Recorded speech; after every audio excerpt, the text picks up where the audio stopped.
আজিজি করবেন। ওগো আল্লাহ, তোমার কুদরতে কত মাঝে জানাই, আমাদের যত পারো কষ্ট দাও। আমাদের চলে গেছে আনোয়ার ভাই, আল্লাহ তুমি তোমার বন্ধুর খাতিরে, খাজা বাবা মুর্শিদুরির খাতিরে দয়া করে আহলে বায়াতের প্রেমিক বানায় দিও, গোলাম বানায় দিও।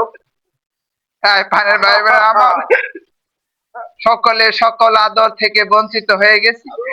আনোয়ার ভাই যে আদর করতো, আমরা সেই আদর থেকে বঞ্চিত হয়ে গেছি। তাই সকলে এই দয়াল নবীজিকে পান করে আবারও ডাকেন, ইয়া আল্লাহ